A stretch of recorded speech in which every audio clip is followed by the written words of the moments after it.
Rangers ने रामगढ़ में आज सुबह 6:30 बजे के आसपास बीएसएफ की गश्ती पार्टी को निशाना बनाकर फायरिंग की। फरवरी में हिंद पाक के बीच फायर मुआहिदी बंदी की मुकम्मल पाबंदी से मुतालिक इत्तेफाक के बाद ये पहला वाकया रौनुमा हुआ है।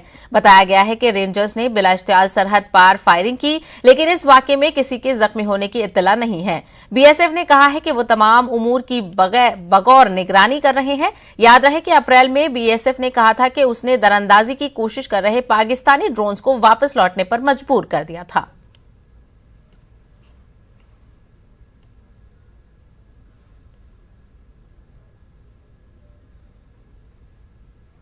मजीद बातचीत करेंगे हमारे नुमाइंदे समीर भट्ट, जो इस वक्त हमारे साथ जम्मू से जुड़ रहे हैं। समीर, पाकिस्तान ने फिर से दगाबाजी की है। अभी 2 महीने कबल ही दोनों ममालिक ने इत्तेफाक किया था सीज फायर बंदी मुआहदे के, और अब एक बार पाकिस्तान की तरफ से दगाबाजी शुरू। देखिए, बिल्कुल आपने सही कहा। पाकिस्तान है कि संभलने का नाम नहीं ले रहा है।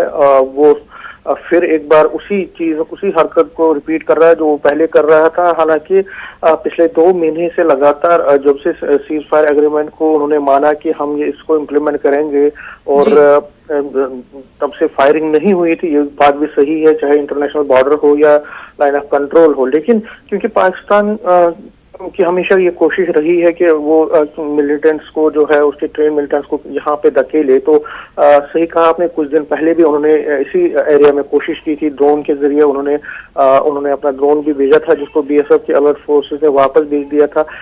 आज सुबह तकरीबन 6 बजे रामगढ़ का माजा पोस्ट है, वहां पे गश्ती पार्टी जो पेट्रोलिंग पार्टी बीएसएफ की है, उस पर उन्होंने तोड़ फायरिंग की। हालांकि संयम लिया बीएसएफ ने बिल्कुल ही उसका जवाब नहीं दिया, और कुछ देर तक वहां से फायरिंग चलती रही।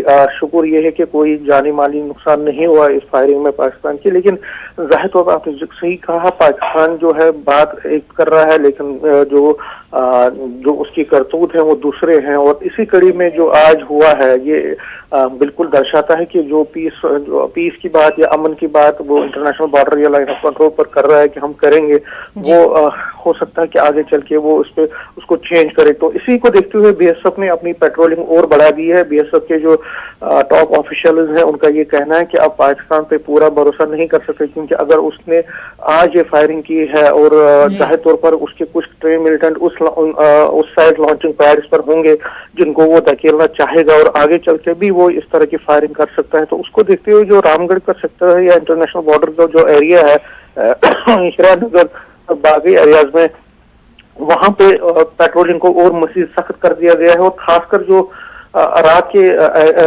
समीर, जिस तरीके से बहुत कम वक्त में ही पाकिस्तान ने ये हरकत दोबारा से की है, तो ऐसे में क्या लगता है कि क्या पाकिस्तान पे भरोसा किया जा सकता है? ऐसे में जो आर्मी है, जो फोर्सेस हैं, उनको निगरानी बढ़ानी होगी एलओसी पर।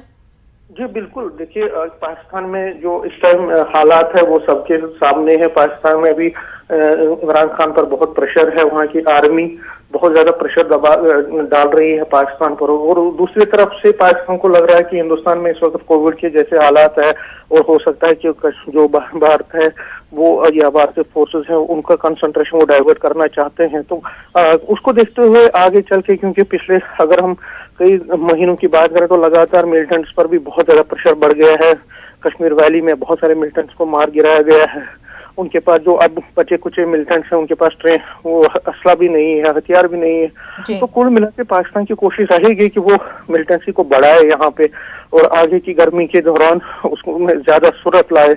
और यही एक रीजन है कि पाकिस्तान अब दोबारा से हो सकता है कि फायरिंग करे इंटरनेशनल बॉर्डर या लाइन ऑफ कंट्रोल पर। उसको देखते हुए आर्मी हो या बीएसएफ हो, उनके ऑफिशियल्स का कहना है कि वो अब और ज्यादा पेट्रोलिंग को मजीद सख्त कर देंगे, क्योंकि पाकिस्तान पे बार बार भरोसा नहीं किया जा सकता। और आज जिस तरह से उन्होंने हरकत किया, हो सकता है कि वो आगे इस हरकत को रिपीट करे, तो पाकिस्तान की जितनी भी कोशिश रहेगी उसको हम फेल कर देंगे। तो इसलिए सिक्योरिटी को और मजीद सख्त किया जा रहा है। बिल्कुल। तो बेहद ही कम वक्त, यानी 25 फरवरी को मुआहदा हुआ था दोनों ममालिक के बीच, और आज पाकिस्तान ने फायरबंदी मुआहदे के खिलाफ वर्जी की। समीर भट्ट, तफसीलात के लिए बेहद शुक्रिया। फिलहाल रुकेंगे एक ब्रेक के लिए।